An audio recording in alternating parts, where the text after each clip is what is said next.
clase les mostré donde ustedes podían advertir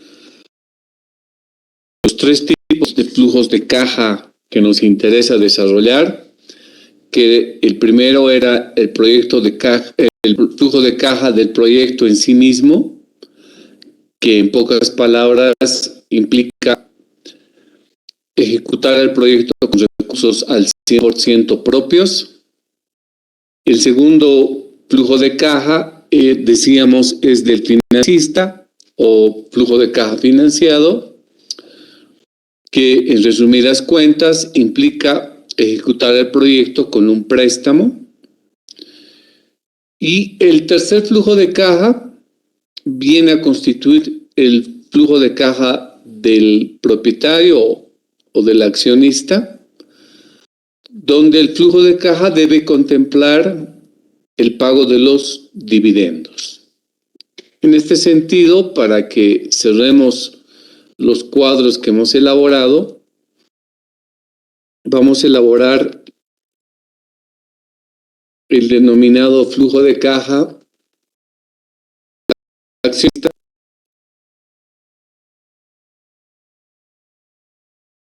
donde tenemos que dar, en pocas palabras, qué plata se le va a pagar al accionista. Si hablamos del accionista, lo que se les paga son dividendos. Y los dividendos, como vamos a ver temas más adelante, cuando veamos la política de dividendos, vamos a determinar de que los dividendos salen de las utilidades. Entonces, el flujo de caja del accionista puede ser elaborado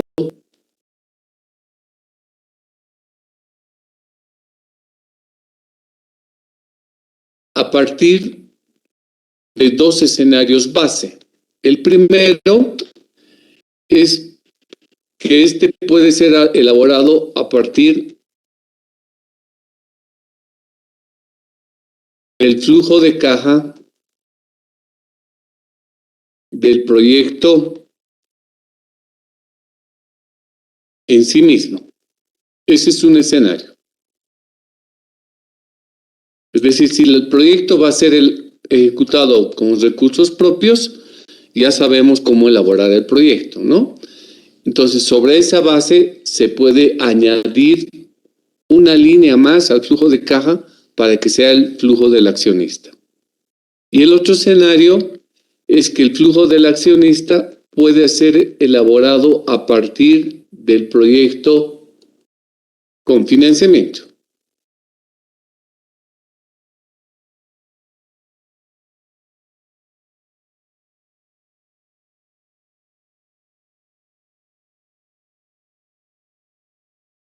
O sea, a lo que voy es que aquí no hay un orden, o sea, el orden no es que primero se hace el flujo de caja del proyecto en sí mismo, después se hace el flujo de caja con financiamiento, después recién se hace el flujo de caja del accionista.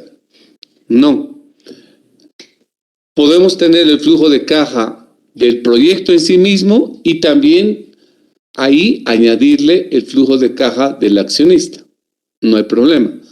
O podemos tener el escenario de un proyecto que va a ser financiado con préstamo y ahí también introducir el flujo de caja del accionista, ¿no?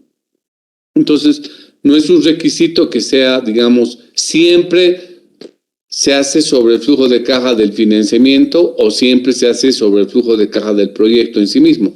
Puede ser sobre la base de cualquiera de los dos. Entonces, por ejemplo, acá arriba ya habíamos desarrollado el flujo de caja con financiamiento. En su formato básico hay, claro, lo que me falta es el archivo que hicimos el día miércoles pasado, o lunes pasado, donde teníamos el flujo de caja con el préstamo, ¿no? Pero no hay problema, es fácil. Aquí esto está hecho con el flujo de caja de formato básico, eso lo quiero de lado. A ver, vamos a hacer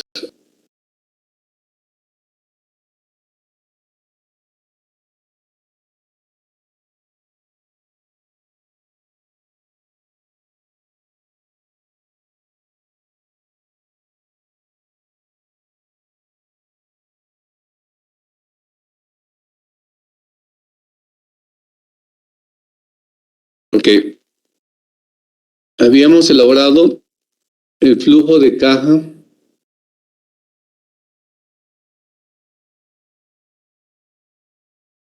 con financiamiento.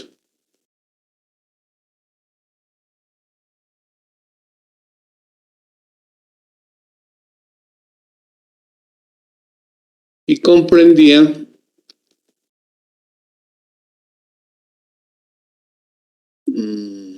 claro, lo que pasa es que también hicimos unos porcentajes de cobranzas y unos porcentajes de pago, ¿no?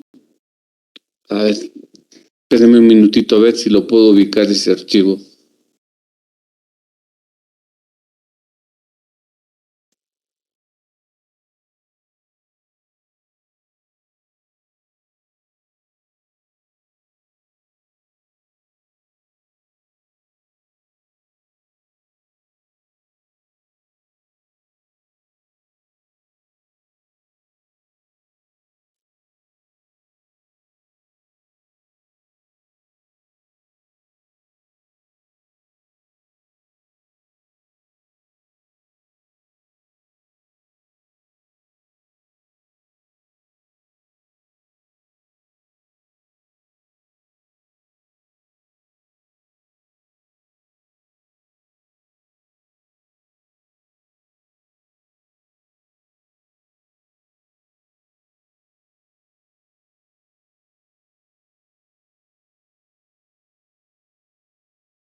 Licenciado, su micrófono está apagado. Listo. Tenemos las cobranzas de efectivo, las cobranzas del año, en el año.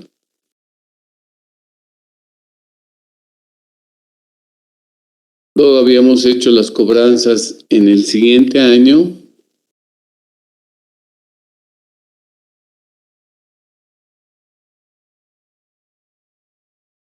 El desembolso del préstamo.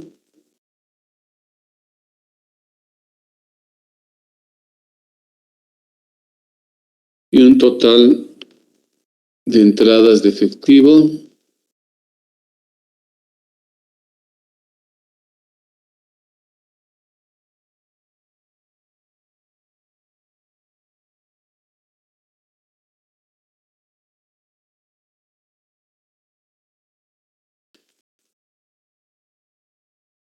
Luego tenemos las salidas de efectivo.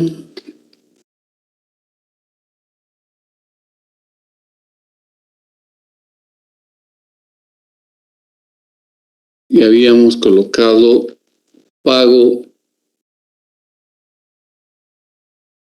en el año.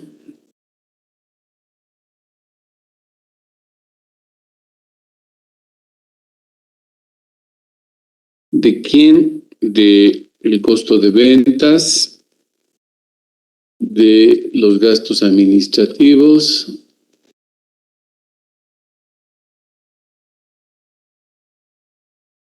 y de los gastos comerciales.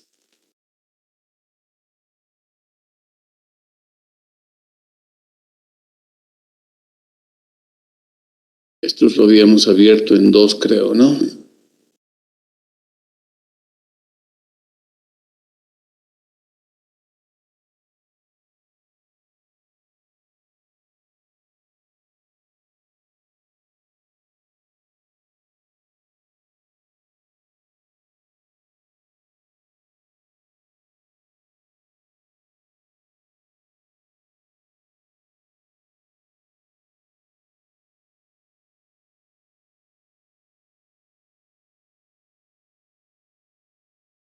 Luego teníamos el pago del IUE, el pago de intereses,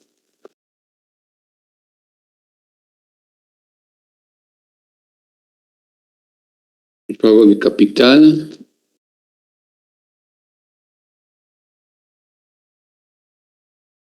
y pago de las inversiones.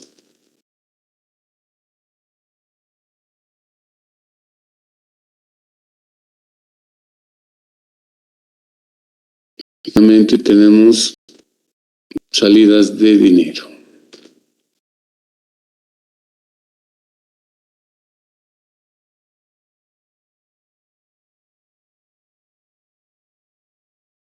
Y aquí colocábamos el flujo neto de caja.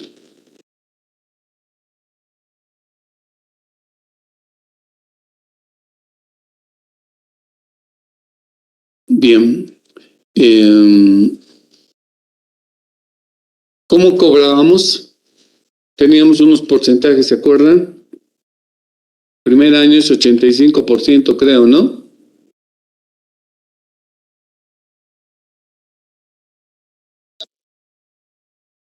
Sí, Segundo año, el segundo año 90, tercero 95, un ratito. el cuarto 98,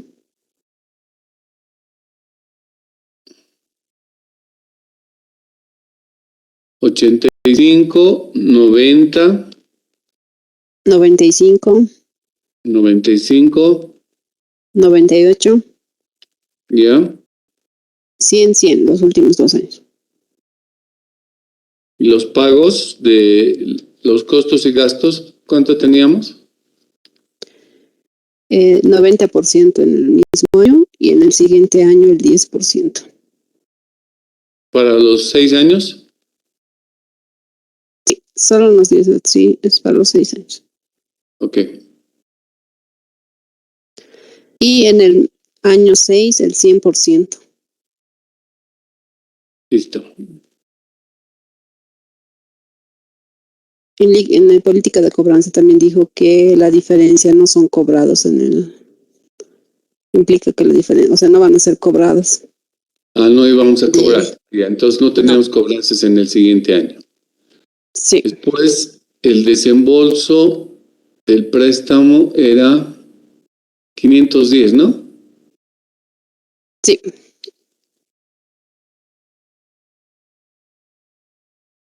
Y a ustedes verifican si no me falta algo.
sea, no estoy haciendo nada nuevo, simplemente estoy repitiendo lo que hicimos anteriormente, ¿no?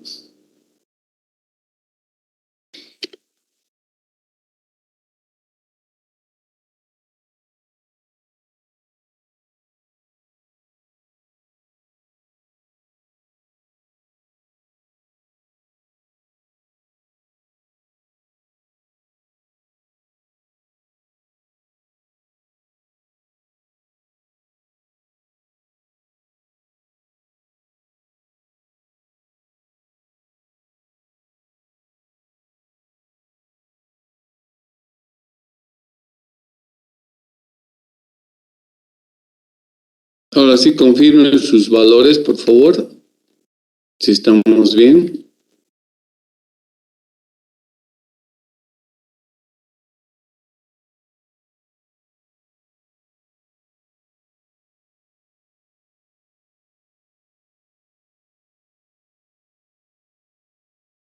Este es el flujo de caja que habíamos hecho con el préstamo. ¿Están correctos con los valores anteriormente encontrado? Sí. Ok, gracias por confirmar. Entonces, sobre la base de este flujo de caja, ahora vamos a elaborar el flujo de caja del accionista. ¿En qué consiste? Como les decía, no es otra cosa que añadir una fila más al flujo de caja. Eso lo estoy haciendo acá.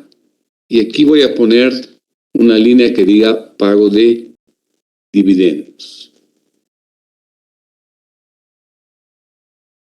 Ahora, ¿cómo se llena esta fila?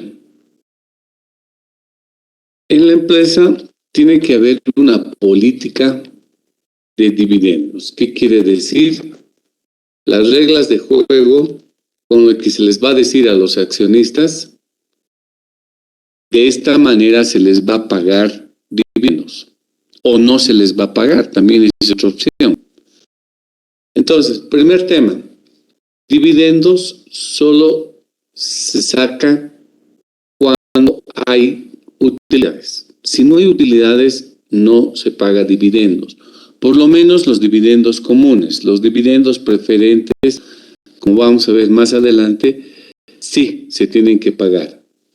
Pero vamos a trabajar todavía con el dividendos comunes. Okay. Para tener dividendos comunes, entonces el requisito es que existan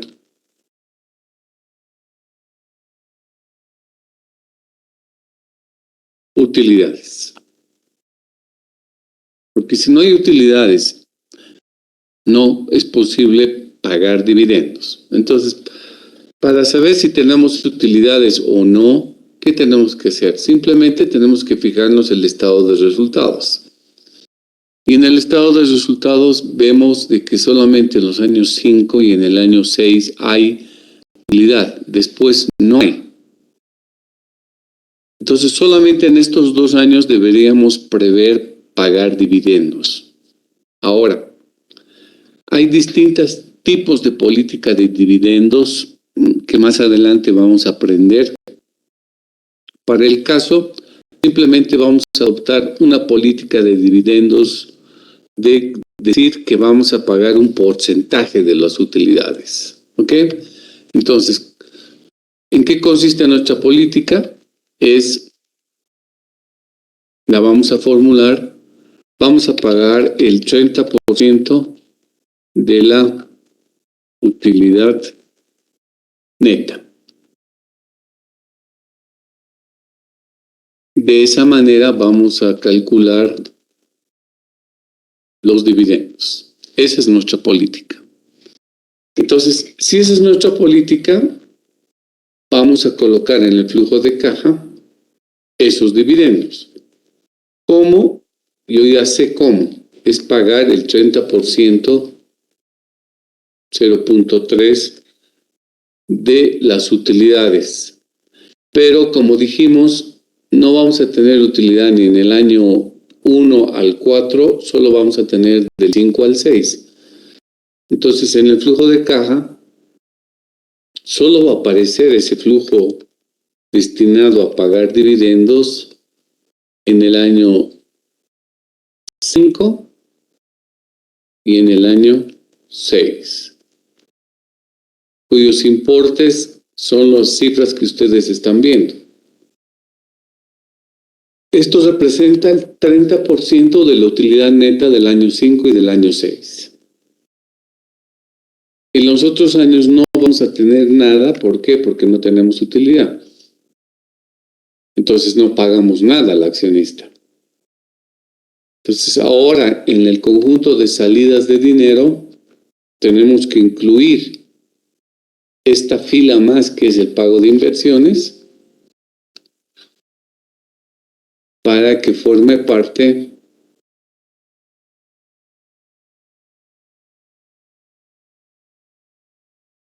de todas las salidas de dinero. Con lo cual, las cifras del flujo de caja del año 5 y 6 es lo que habría cambiado en relación al anterior cuadro. ¿Por qué? Porque ahora tenemos una fila más que corresponde al pago de dividendos que se hacen ¿a quién? A los accionistas. Entonces, en este caso, ya tendríamos ese tercer tipo de flujo de caja elaborado sobre la base del flujo de caja financiado y que al constar con una línea más que es el pago de dividendos se vuelve en un flujo de caja del accionista. ¿Ok?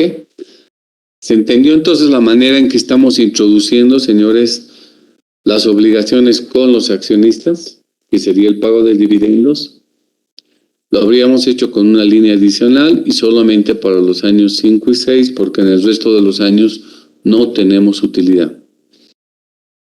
¿Alguna pregunta?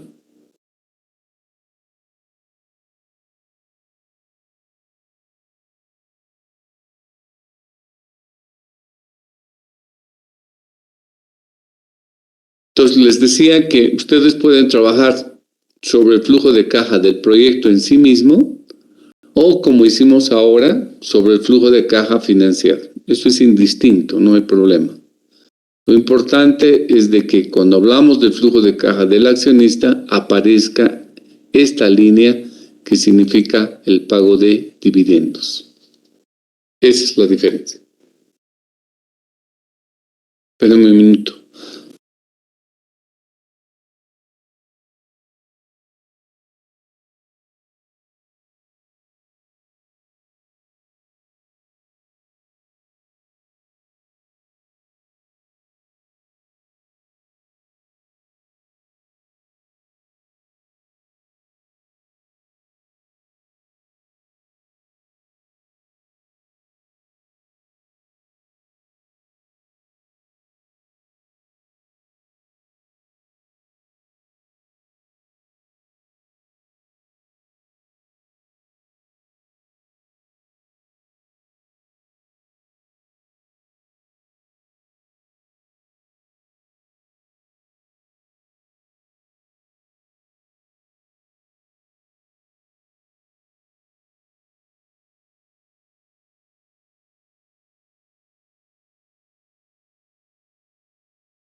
Ok, si no hay ninguna pregunta, avanzaremos. Esto es desde el punto de vista académico, el tener estos tres tipos flujos de caja, aunque en realidad en la vida real conocemos proyectos, no necesitamos decir qué tipo de flujo de caja tenemos que elaborar. Tenemos que elaborar el flujo de caja que corresponda, de acuerdo a las características con las cuales se vaya a llevar adelante el proyecto. Si hay préstamo, tendremos que considerar pago de intereses, pago de capital. Si hay accionistas, habrá que considerar también dividendos, o sea, según lo que corresponda. Acá no hay una regla de decir, este flujo va, este otro flujo no va, etcétera. Es de acuerdo al proyecto. El proyecto determina las características con las que se ejecuta y en el flujo de caja se tiene que reflejar todas sus entradas o todas sus salidas de dinero que haya. Nuestro ejemplo es de lo más sencillo. Por ejemplo, acá podríamos también considerar la venta de los activos. Es decir, al final del proyecto, la empresa también puede considerar vender sus vehículos, vender sus muebles, etcétera. Entonces, en ese momento habrá que ver si la venta de ese activo nos produce una ganancia adicional que va a repercutir en el estado de resultados como otros ingresos, aquí vendría como ganancias adicionales, o por ahí al vender perdemos y tenemos que registrar en el estado de resultados como otros gastos, por un lado. Y por el otro lado, colocar en el flujo de caja una entrada de dinero, que será la venta de activos, o una salida de dinero si es que nosotros tenemos que pagar algo para cerrar el proyecto, ¿no? Entonces, son líneas adicionales que se van generando conforme al proyecto que nos hayan planteado. No hay una receta de cocina que siempre se aplica todo esto. Se aplica de acuerdo a las circunstancias. También hablábamos, ¿se acuerdan?, de que había tres tipos flujos que se distinguían. Hablábamos de un flujo de caja al inicio, un flujo de caja durante y un flujo de caja al final. Entonces, por ejemplo, el flujo de caja al inicio no es otra cosa que todo este movimiento de dinero que hay en el periodo cero. Ese es el inicio. ¿Cuál sería el proyecto de caja durante? Es durante la vida del proyecto, todos estos, tanto como entrada como salida de dinero. Y el flujo de caja al final es que si nosotros consideramos la venta de un activo o unos gastos de cierre que solamente se van a dar cuando se cierra el proyecto, esos vendrían a constituir el flujo de caja de cierre. A ver, podemos hacer lo siguiente. Sobre la base de esto, podemos pensar para completar, cosa que no se queden con la duda, no se queden simplemente con el concepto, sino vayamos con el ejemplo. Vamos a incorporar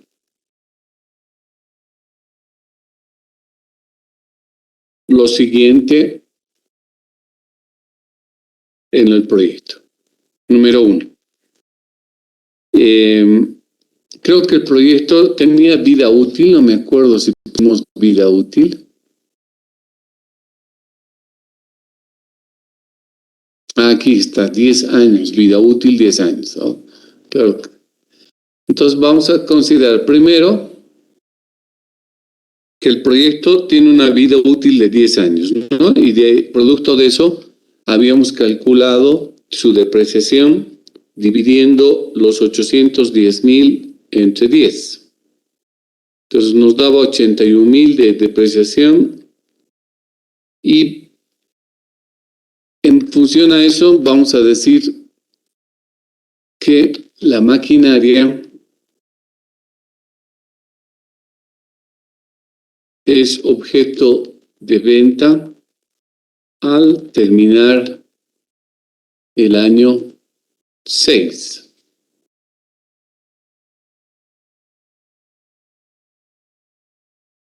A un precio de 540,000 pesos. 2. Para la venta de la maquinaria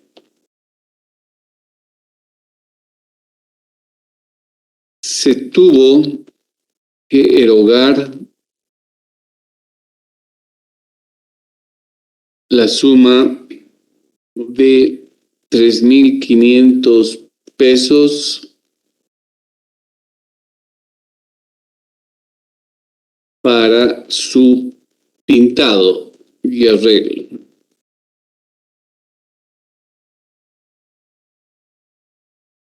Ya. Entonces, lo que vamos a hacer es añadir estas dos cosas más a todo lo que teníamos. Vamos a trabajar sobre el último flujo, sobre el flujo de caja del accionista y también financiado. Lo primero que tenemos que hacer es determinar si vamos a tener una pérdida o una ganancia producto de la venta de este activo. ¿Qué es lo que hacemos? El valor bruto del activo es 850,000, no lo que nos cuesta el activo.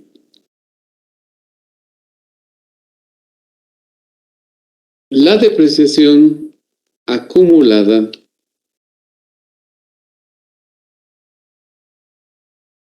al año 6, ¿cuánto viene a ser? No viene a ser otra cosa que la suma de las depreciaciones anuales. Eso lo tenemos en el estado de resultados. Acá está.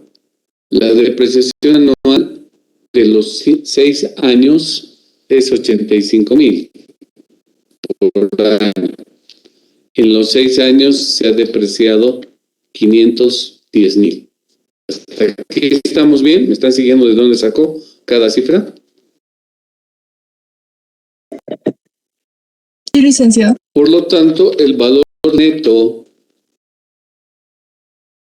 al terminar el año 6, ¿cuánto vale el activo? Ya no vale 850,000. Solamente en términos librosos nos vale 540,000. ¿Por qué? Bueno, si eso vale en libros,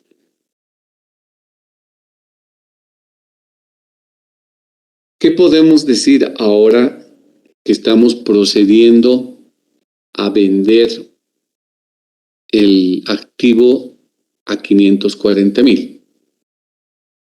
Entonces, el precio de venta del activo en el año 6 es 540,000.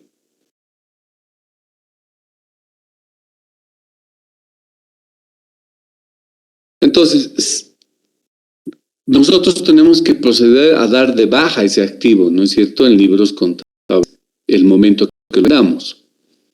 Entonces, ¿con qué valor lo vamos a dar de baja? Con 340,000, eso es lo que tengo que dar de baja. Entonces, los 540,000, 340,000 van a ir a compensar el costo del activo en los libros contables. Entonces, nosotros tendríamos una diferencia entre el precio de venta y el valor contable de 100,000, ¿no? Porque si lo vendo a 200,000, porque si lo vendo a 540,000 y el activo vale 340,000 al terminar el año 6, significa que tengo una diferencia de 200,000. pero es una diferencia positiva. Esto implicaría que, en pocas palabras, al vender el activo en 540,000, 340,000 va a compensar lo que tiene el valor en libros el activo. O sea, estoy recuperando lo que vale ese activo, 340,000. Pero me van a sobrar 200,000. ¿Qué vendría a ser los 200,000? Vendría a ser la ganancia. Pero esa ganancia no es neta. ¿Por qué? Porque tenemos unos gastos que tenemos que asumir. Unos gastos que han sido necesarios de ser efectuados por 3,500, ¿no? Entonces, a esta ganancia, a esta diferencia que acabamos de sacar, le vamos a quitar los gastos de pintado y arreglo.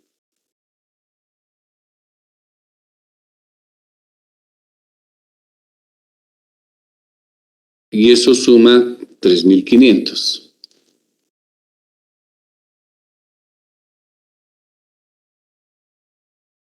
Entonces, la ganancia neta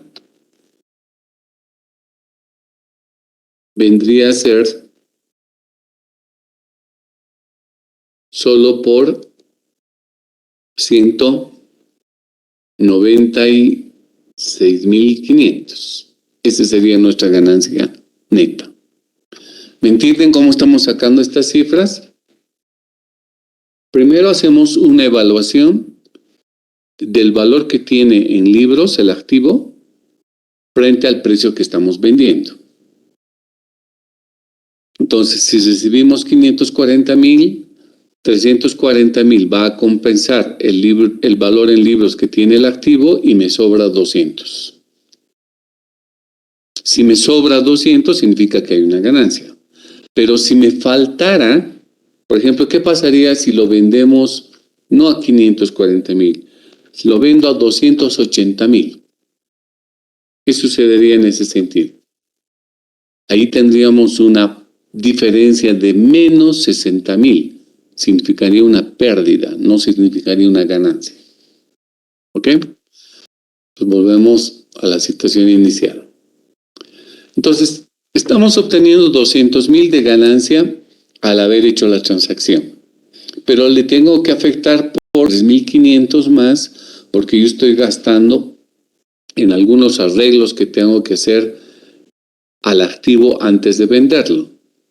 Y eso me va a determinar una ganancia neta de 196,500. Ahora, con estas cifras, lo que tenemos que hacer es ajustar el estado de resultados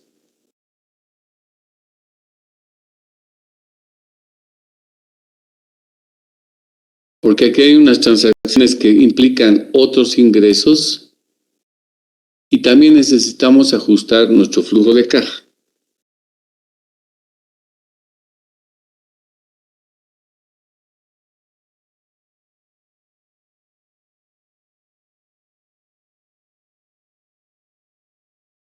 Bien, entonces de primera vamos a ajustar el estado de resultados, para lo cual voy a copiar algunas cifras, ¿sí?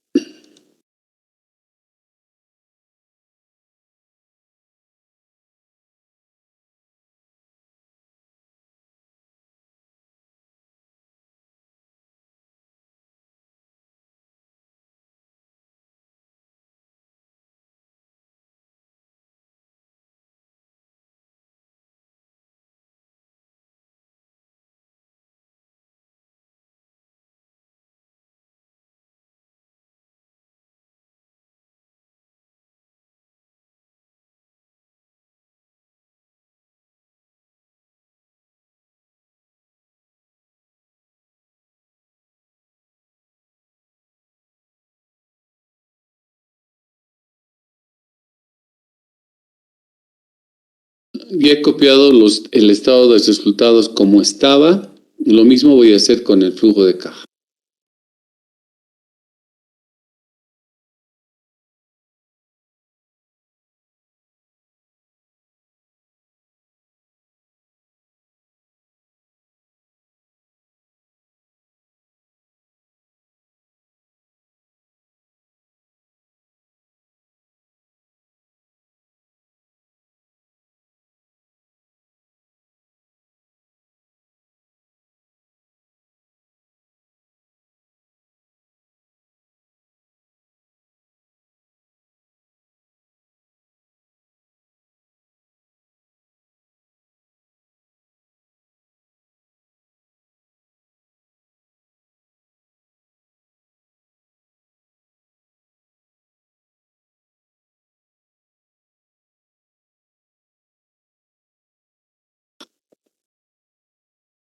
Listo.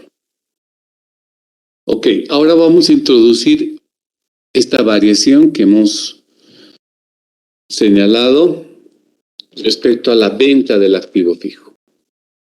Ok. Ay, Dios.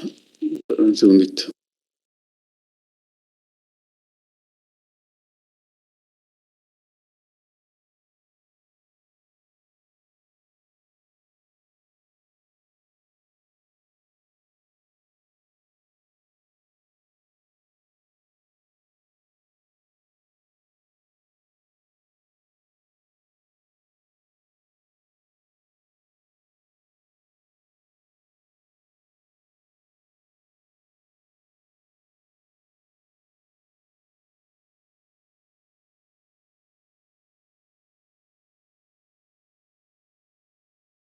Entonces ahora vamos a introducir eso que hemos dado, ¿no?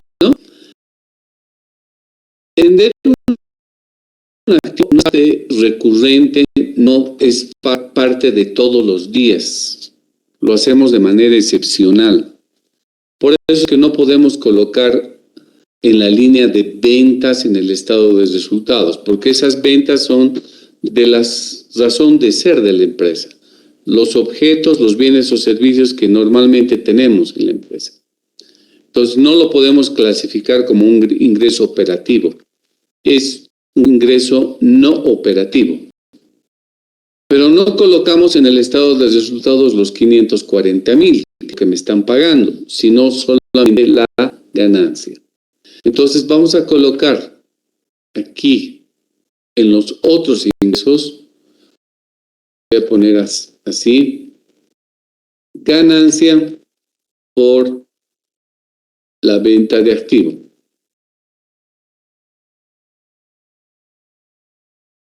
Y le voy a poner estos 200,000 que ya han visto de dónde he sacado. Y en los otros gastos voy a colocar los gastos que tampoco es un gasto operativo, porque no todos los días me pongo a pintar los activos, a arreglar. Solamente lo he hecho de manera excepcional para vender el activo. Entonces, los gastos de reparación del activo, que es el pintado, etcétera, lo voy a poner como parte de los otros gastos no operativos. Y esos van a ser los 3,500 negativos. Entonces, al tener 200,000 positivos con 300 o 3,500 negativos, igual vamos a llegar a obtener la ganancia neta.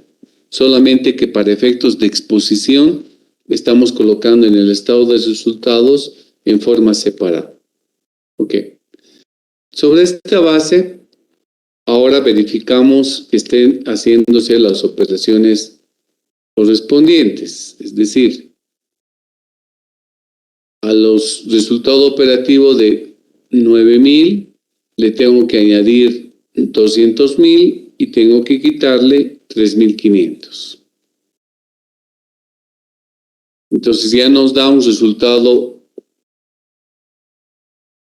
antes de intereses de 200,005 con 553. No tenemos costo financiero para ese año y el IUE ahora se nos habría trepado a 51,000. Claro, como ahora tenemos una base imponible más alta, el 25% se lo está agarrando el fisco. ¿Ok? Entonces, a ver, hasta aquí me he llegado a entender. Se notan en qué está cambiando el estado de resultados a consecuencia de esta transacción que estamos colocando al final del año, al final de la vida del proyecto, que es el año 6. Sí, licenciado, se entiende. Sí, Lick, disculpe, una consulta. Depreciación acumulada. ¿Cuál es el precio de los pillos? ¿Podrías volver a explicar, por favor?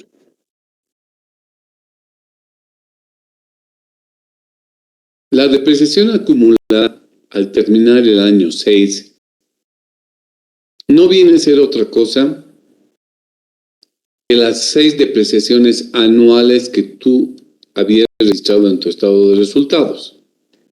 Cada año has sacado 85,000, ¿no ve? Pero ¿dónde se va todo eso? Se va a la cuenta que se llama depreciación acumulada. Entonces, los 510,000 sale de sumar estas 6 depreciaciones anuales. De ahí sale los 510,000.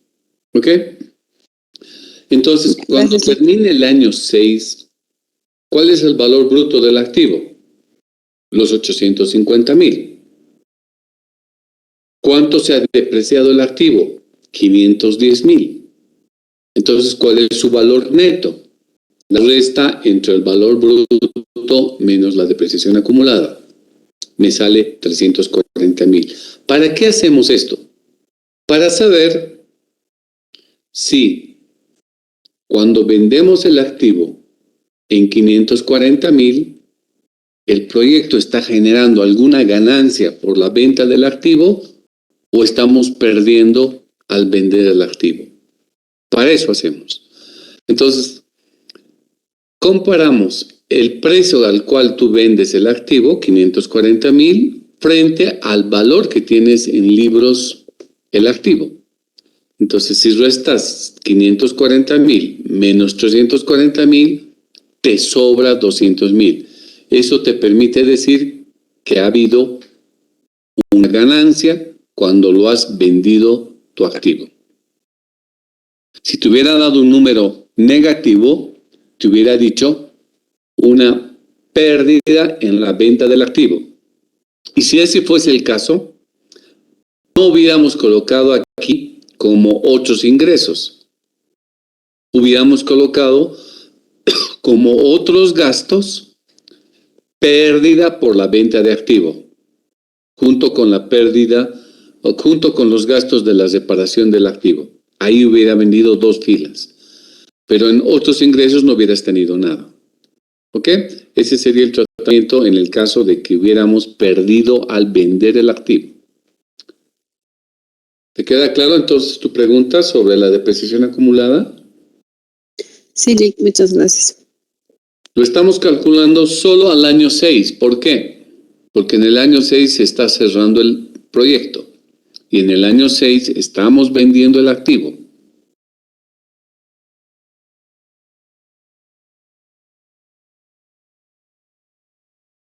¿Qué pasa en el flujo de caja? En el flujo de caja tiene que figurar la entrada de dinero. Entonces, acá tenemos que colocar en el flujo de caja una línea que diga la venta del activo como entrada de dinero. Pero, ¿cuánto va a figurar? ¿200,000 o 540,000? ¿Cuánto tiene que figurar, chicos?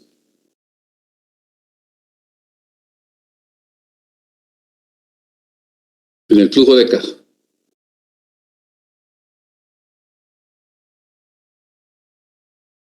¿Cuánto colocarían?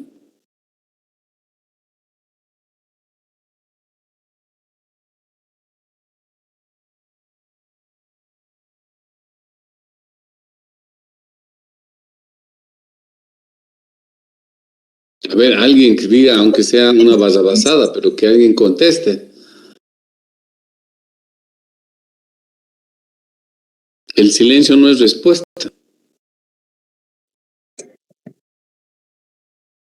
540,000. ¿Por qué? Porque es el monto que nos está ingresando. A ese monto lo hemos vendido. Claro, tienes razón ahí. Esa es la cantidad de plata que están entregándote. Entonces, el reporte que se llama flujo de caja nos describe la plata que entra y la plata que sale, no la parte contable, sino la plata. Entonces, ¿cuánto nos está entrando? los 540,000 que me están pagando. No 200,000, porque los 200,000 es la ganancia y eso va al estado de resultados. Ok.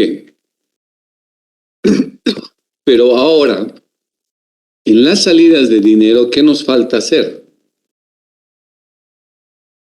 Necesitamos añadir una línea más. ¿Por qué? Por el pago de la pintura y arreglo que estamos haciendo al activo. Tenemos que pagar. ¿No ve? ¿Y ese pago cuándo lo vamos a hacer? En el año 6. ¿Por cuánto? Por 1,500. Entonces lo estamos programando, lo estamos considerando también en el flujo de caja. Ahora, ya hemos visto de que el IUE del año 6 se está yendo a las nubes. Entonces tengo que cerciorarme que en el flujo de caja bien aparezca ese importe por concepto del IUE por 51,000, ¿no? Acá está.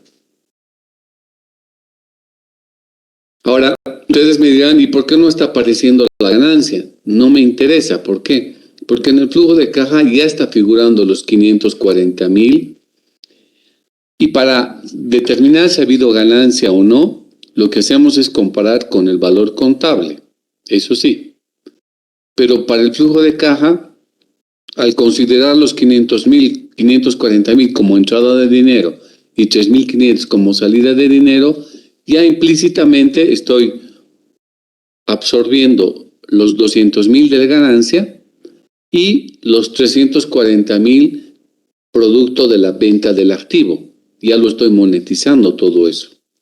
Entonces voy a tener en este último año un flujo neto de caja importante. Es por 555,000.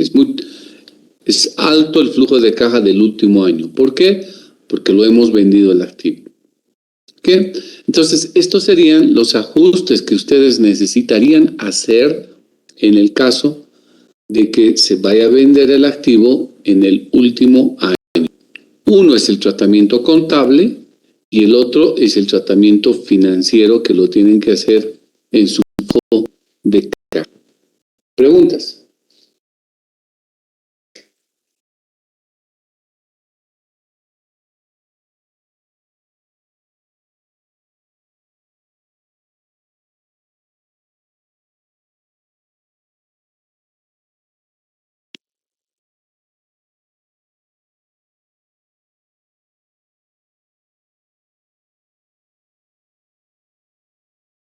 ¿Ninguna pregunta? Espero que les quede claro, porque cuidado que en el examen después les surjan recién las dudas, ¿no? De la misma manera, ustedes podían tener en su proyecto, por ejemplo, inventarios. Esos inventarios tienen dos opciones. O los regalan y absorben esa pérdida, o lo venden esos inventarios a precio de gallina muerta o a precios promocionales, como quieran. Entonces, todo eso, ¿cuándo sucede? Cuando el proyecto esté cerrando, cuando esté concluyendo el proyecto. Entonces, en función a lo que vaya a acontecer en ese último año, habrán partidas que son afectadas en el estado de resultados o habrán otras cuentas que son impactadas en el flujo de caja, sea como entrada o sea como salida de recursos. Repito, no hay una receta que yo les pueda dar. Todo esto deben colocar como entrada, todo esto como salida. Es por sentido común. Simplemente preguntarse qué significa una entrada de efectivo a la empresa o qué significa una salida de efectivo. Por ejemplo, ¿qué pasaría si tenemos que pagar beneficios sociales a los empleados cuando se cierra el proyecto? Entonces, ahí tienen un impacto en el estado de resultados y otro impacto en el flujo de caja. ¿Qué pasa si tienen que, no sé, pues, trasladar o destruir documentos del proyecto cuando se esté cerrando? Igual tendrán que colocar, si es un gasto, en el estado de resultados y en el flujo de caja lo que vayan a pagar efectivamente, ¿no? Todo depende de las características con el cual cada ejercicio les venga a determinar cuáles van a ser sus impactos en el contables y su impacto financiero.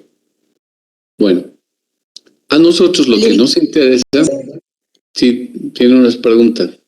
Una pregunta, el pago de dividendos en el año 6, ¿cómo lo ha calculado? Menos 2037. Ah, tienes razón. Nuestra política era pagar 30% de la utilidad neta, ¿no ve? Esos 2037 era antes que hayamos colocado esta transacción de la venta del activo. Como ahora hemos incrementado los ingresos por esta ganancia del activo, nos ha incrementado la utilidad del año 6. La utilidad neta se ha vuelto 154,000. Entonces, los dividendos que vamos a pagar, dijimos, es el 30% de la utilidad neta.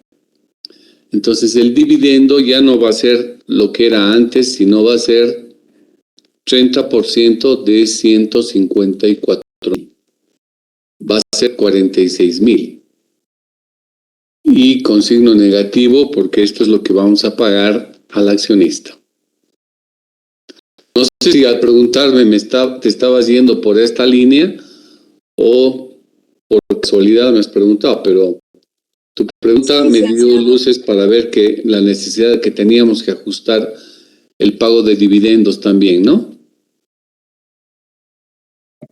Sí, licenciado. A mí igual me salía menos 46,000 y no cuadraba con sus resultados. Está bien, pero oportuna la pregunta porque nos habíamos olvidado de eso.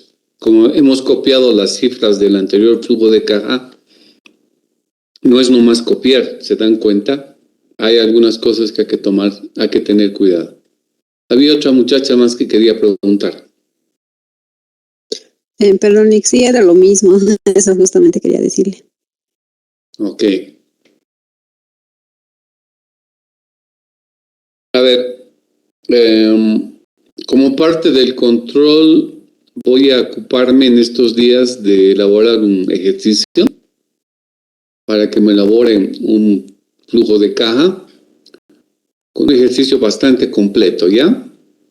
Para que tomen en práctica y estimo que hasta el miércoles les voy a dar para que me lo entreguen 2 días después. Pero ya con esto lo vamos a dejar cerrado el tema de la construcción de flujos de caja. Y ahora nos vamos a quedar simplemente con esta última línea, que es el flujo neto de caja. Sobre esta última línea es que vamos a ir aplicando los métodos de evaluación financiera de los proyectos. Pero ya en cuanto a avance práctico, digamos, de clases, hasta aquí llegamos. Lo vamos a complementar con el ejercicio que les voy a preparar. Va a ser un ejercicio bastante completo. Y a partir de ahora ya trabajamos asumiendo que tenemos los flujos de caja. ¿Listo? El miércoles entonces empezamos a darnos ejemplos de flujos de caja y proyectos y empezamos a ver los distintos métodos. Ok, muchachos, nos vemos la siguiente